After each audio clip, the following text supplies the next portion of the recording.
Okay, so now it's one of those days, though, I'm like, there is so much history. I got to stick to my notes, okay, because there's a lot going on in the life of Judah here. So we're going to get our keynote up. Now, Jada, there's a lot going on in this thing today. All right, so stay on your P's and Q's up there. You got it? She's looking at me like, oh, Miss Daly, that scares me. All right, now, last week we talked about a great king. What was his name? Joe something. Josiah, there we go. Josiah. Now, Josiah, hold on. Yeah, well, we can leave it right there. No, you're good. Go back. Josiah, his name's right up there. We'll get to that prophet in just a second. Josiah, great king. Now, remember, while Josiah was king, God already told Judah, look, guys, I've been warning you. I've been warning you. Matter of fact, this prophet shows up to warn you, and you guys haven't been listening. Now, does anybody want to guess this prophet's name? It's a Z with a fan, Zephaniah. Okay, so Zephaniah actually comes to Judah while Josiah is king. We didn't get to him last week. And he tells them, guys, he just tells them, guys, you're going down.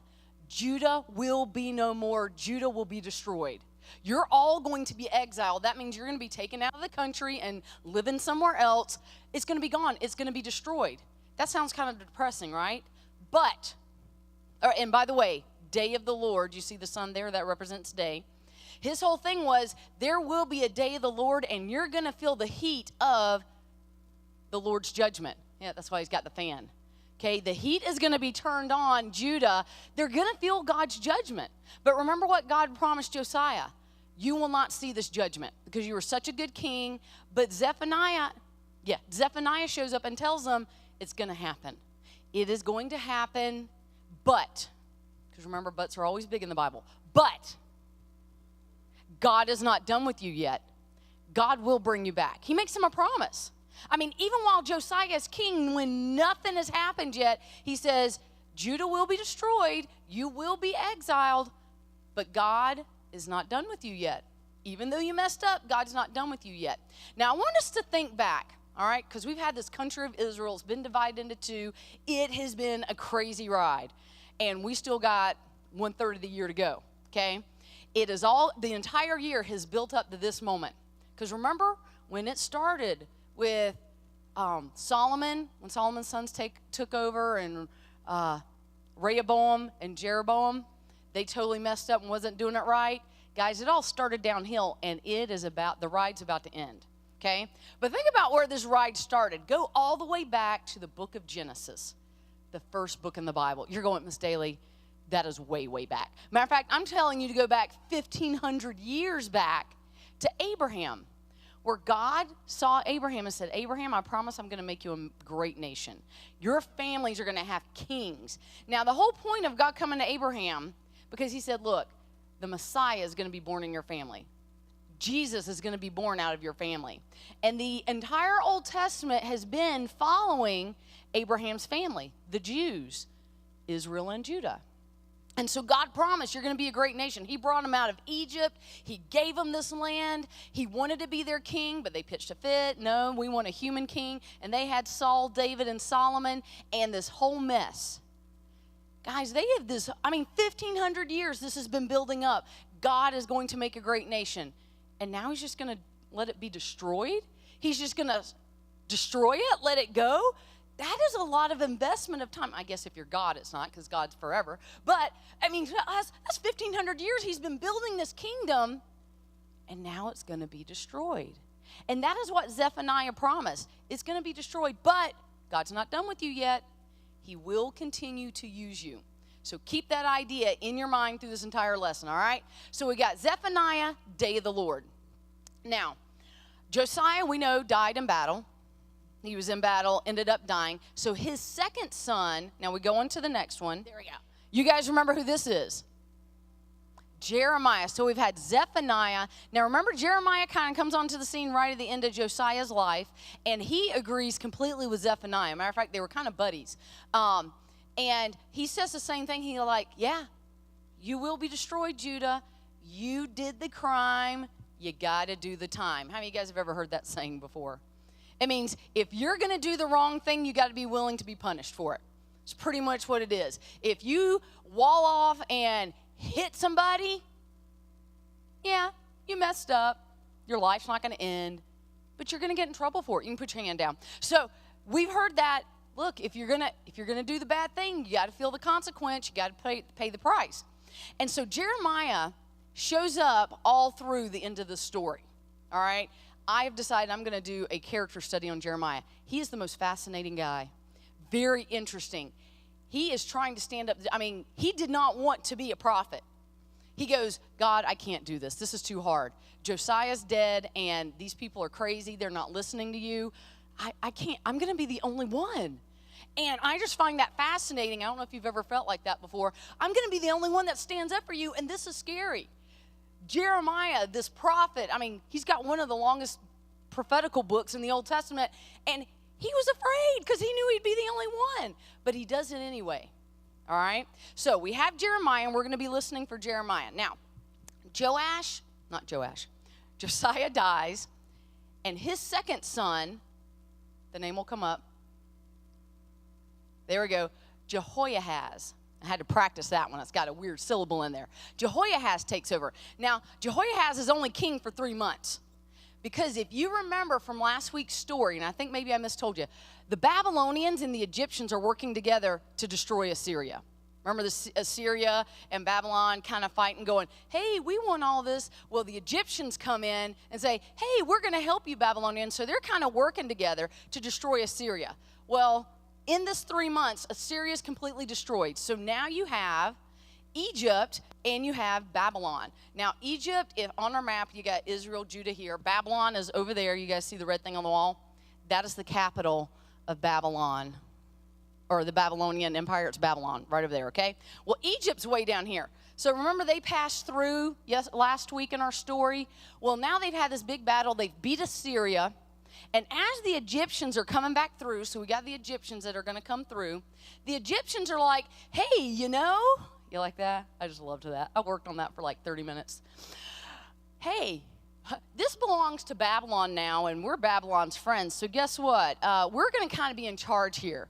They take Jehoahaz with them down to Egypt and throw him in prison and say, guess what, Judah, you're going to have to pay us money. You know, almost like a mafia thing, if you don't want us to destroy you. And Egypt basically ran Judah for a little while the Babylonians are doing their own thing. So the Egyptians leave. They head back to Egypt. Click it, and they'll go down to Egypt. There we go. And they took Jehoahaz with them. He should disappear, maybe. Did you click it one more time? All right. So Jehoahaz is gone, and his son Jehoiakim takes over. There we go. There's Jehoiakim. Now, that name just amuses me because in a minute we've got a Jehoiachin. Jehoiakim. All right. Now, Jehoiakim, he's king for a good 11 years. So a lot happens with this king, okay? So are you following me? Jehoiakim. Here we go. Jehoiakim.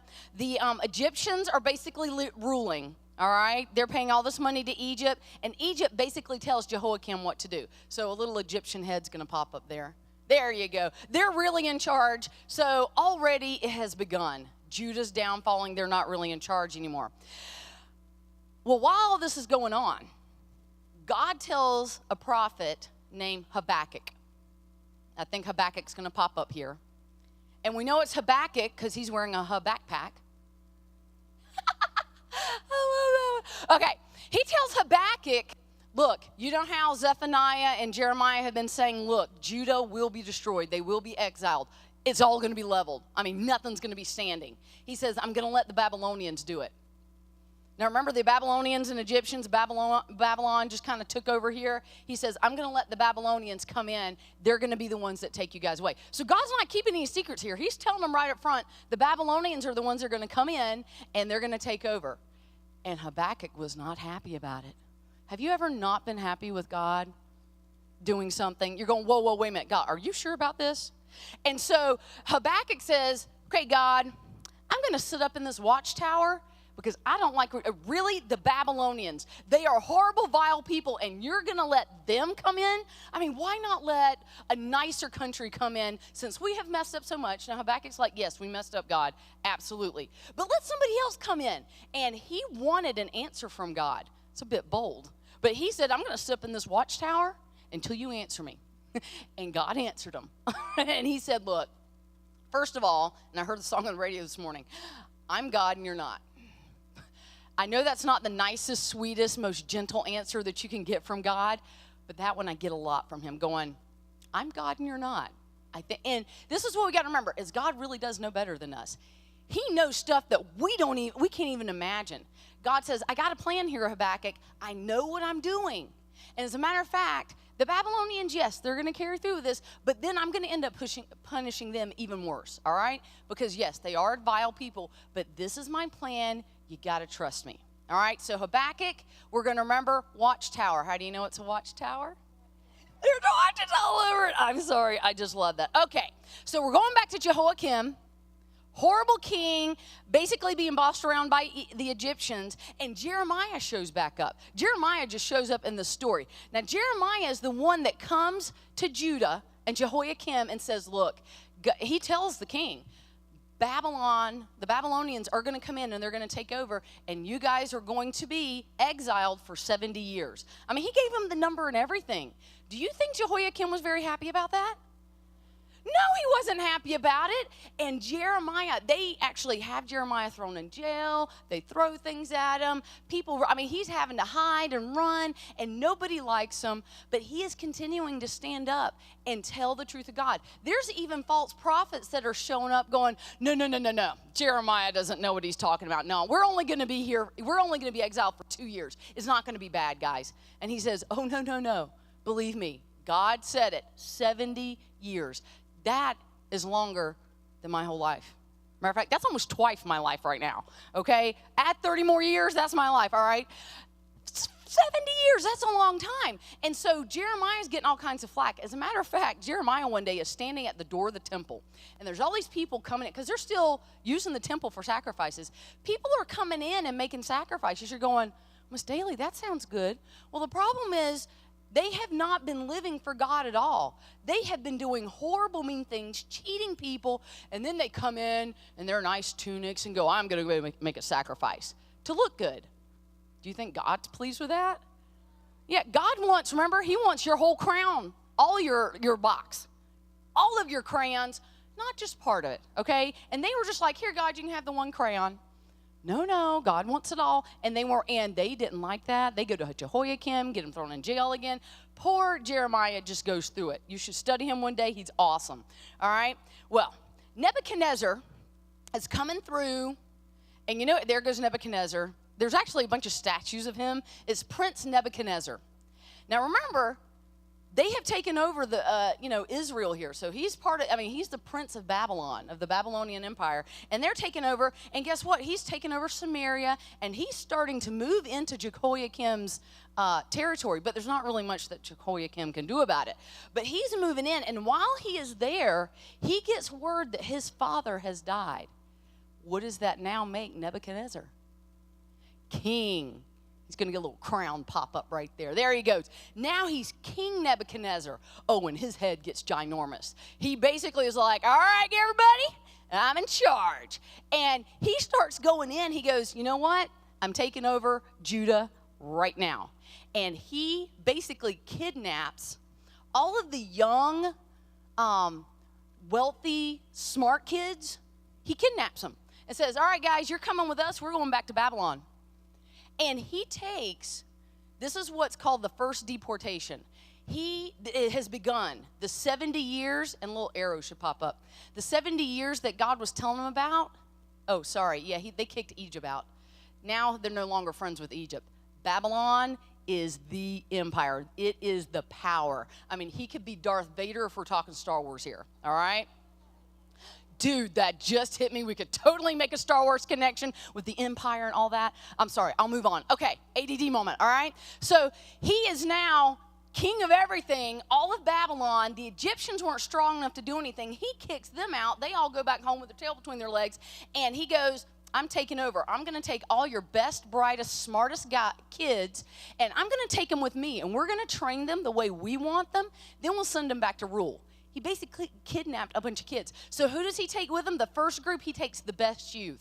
All of you guys will probably be the ones to go. You know who was in this group, though? Daniel, a guy named Ezekiel, Meshach, Shadrach, Abednego. Any of those guys sound familiar? Yeah, 2 of them have their very own books, all right? All of these guys basically get taken from their home and dropped off into a foreign country. So let's scoop them all up, all right? So everybody reach over here, get the best and brightest, and take them all the way over here, and you're going to dump them off over there in Babylon.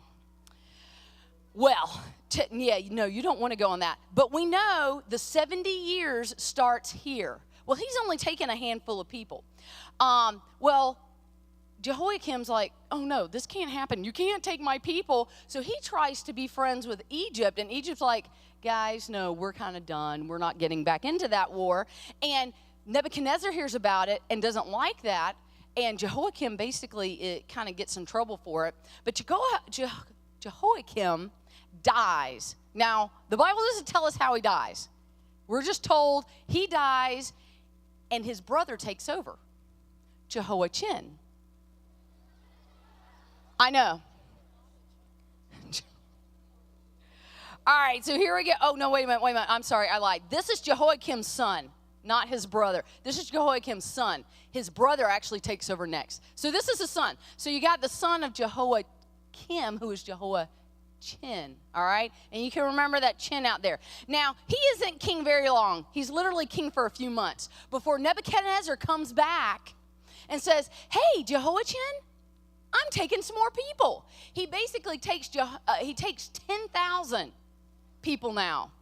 Now it's not just the best and brightest. He takes 10,000 people, takes them back to Babylon, all right? Keep going. So this is the second group, and he takes the king with him. Basically has him thrown in prison. Yes, so 10,001, thank you, yes. So immediately there are no more sons left, okay? So the brother, okay, this is Joash's third son, has to take over, Zedekiah. His name doesn't really rhyme anybody's. This is actually the last king, and he's not really king. We call him a puppet king, because notice who's really telling the king what to do? Nebuchadnezzar. He was horrible. He was mean to his own people, and there aren't really even many left. Well, during Zedekiah, and that's just, I don't know, that's a fun name to me. Zedekiah, during his reign, Jeremiah's still around. All right, there's Jeremiah again, all right? Jeremiah's still around. Well, you have over 10,000 Jews now over in Babylon. So he writes them a note, because how long are they going to be over there? 70 years. He writes them some letters and is trying to encourage them. Now, probably some of those famous verses in any of the prophets, you guys know part of this. He writes them this letter and tells them, guys, don't try to get out of it. You are going to be there 70 years. Accept it. It's kind of like when you get in trouble and you get sent to your room or you get a spanking.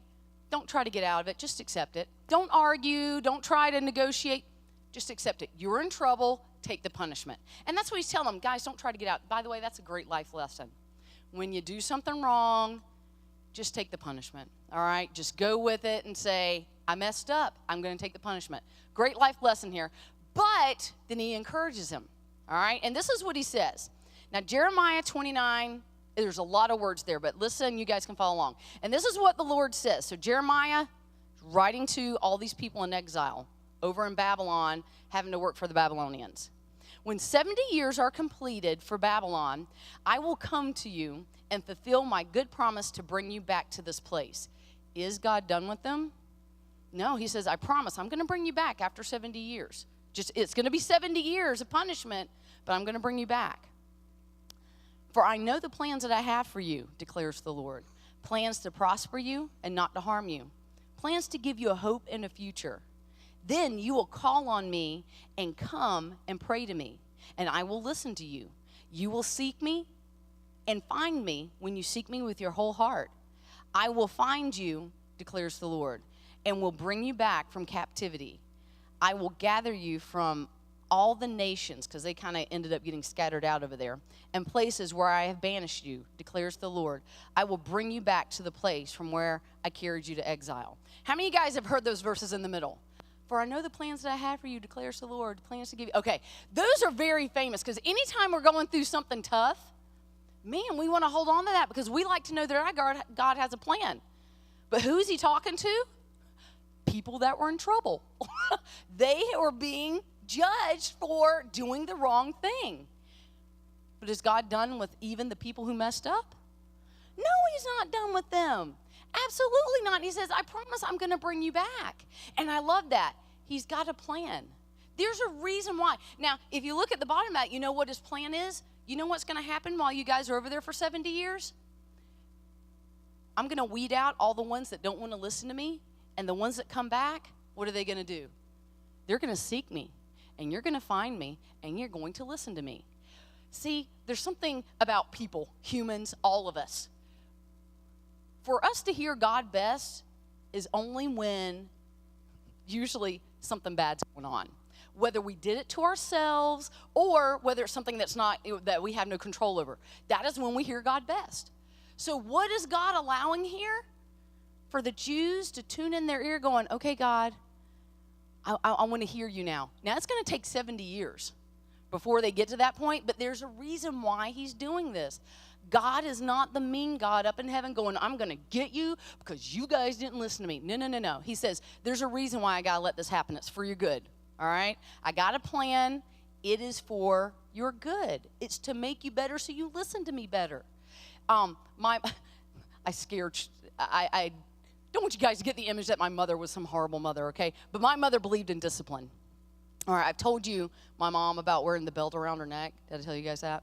When we would go in stores, yeah, she believed in discipline. And you better believe my mother was not afraid to spank me. Now, it's funny, Mr. Hornsby told the story, a story about him getting in trouble when he was in school, in middle school chapel today, and I was going to share this story. When I was in elementary, your teachers and principals could paddle you. I lie to you not. And I'll never forget, my third grade teacher, she had this paddle. Now, to a second grader, or to a third grader, I was, little. So it seemed like the paddle was that big. And she was a tiny little lady. I mean, eensy-deensy tiny. And this paddle was like as big as she was. And I remember her pulling that out. And what happened was I had tried to cheat on a spelling test, and I thought I got caught. Because she pulls out the paddle, and I'm like, oh, no. Oh, no. And that terror of, I'm going to get disciplined. And I'm trying to figure out, how can I get out of this? I'm going to get disciplined. And she ended up spanking somebody else. But that visual of discipline, you know why they did that, though? So you won't do it again. This is not a good thing. You're distracting everybody, or this is going to hurt you. It was, don't do this again. And that's what God is doing. He is trying to show them, this is not good when you don't listen to me. All right? Okay. Now, we've got to hurry up here. So, under Zedekiah, up here, all right, so he writes this letter, very famous verses. All right, here we go. While Zedekiah was still sort of king, Nebuchadnezzar comes in and gets almost everybody else. He takes a third group over to Babylon. Now, there's hardly anybody else left. I mean, you got a few poor people. Now, in this time, it's about 10 years before it all falls apart. There's a famine. I mean, you've got prophets that are still coming and speaking. But in the end, because Zedekiah is still like, okay, I'm still going to try to be king. And Nebuchadnezzar's like, no, I'm going to just destroy you. He sends an army in. They tear down the walls. They burn the temple. And they level everything. 586 BC, guys, Jerusalem is leveled. It's done. It's destroyed. But is God done with his people? No, he's not done with them. Now, really quickly, when you walk out of here today, I want you to remember this. God is not done with you. No matter how bad you mess up in your life, God's not going to be done with you yet. Now, will you have to pay the price? If you do something bad, do you have to get punished for it? Do you have to get in trouble for it? Absolutely. But God is not done with you yet. Now, I know you're thinking now going, Miss Daly, I'm in 5th grade. How bad could I have done something? I don't know. But maybe later on in life, you're going to do something really dumb. Believe me, you were going to do something really dumb because everybody does. Mine didn't happen, until later in life. I did dumb stuff. But because I was basically a good kid. But guess what? I was not a good student. Oh, guys, I struggled in school. There was no such thing as ADD. My 5th grade teacher said, she's just slow. And so you know what? I gave up. I said, why bother? But God was not done with me yet. I'm here. I'm a teacher. It's kind of scary, but I'm a teacher. He wasn't done with me yet. I had to go through some tough stuff to get here, had to work twice as hard as everybody else to learn anything and to make good grades. He wasn't done with me yet. It was tough. Guys, it doesn't mean just bad behavior, but in all kinds of areas. God's not done with you yet. So we're going to have to do our last prophet later. All right. One more slide. Should be our bathtub. Okay, yeah, that's them gone. Jeremiah wrote the book Lamentations. When Jerusalem was finally demolished, it was a very sad book. He wrote poems about how sad it was. Now, he knew God was going to bring him back, but it was still so heartbreaking to see this punishment. So Lamentations, the word literally means tears. It's a very sad book about them being destroyed. All right, so what I want you guys to walk out of here remembering today, here we go. Your bathtub for the week. Go on to the next one. God is not done with you. No matter what is going on with you right now, he has a plan. God is not done with you. Let me pray for you guys. Daddy, I thank you for these students, and it was so much information. I just pray that you would keep in our brains whatever is important and help us to remember this one thing, that we are to renew in our mind, that you're not done with us. Even me right now, as old as I am, you're not done with me. I still have to go through tough stuff. You're still making me better and trusting you more, making me to trust you more. You're not done with me yet, and you're not done with anybody in this room. You still have your eyes on them. You still have a plan. Help us to hold on to that truth and not lose hope and to be discouraged, because even when it's tough, you're not done with us yet. Thank you for loving us and not giving up on us. In Jesus' name I pray, amen. All right, guys, have a good day.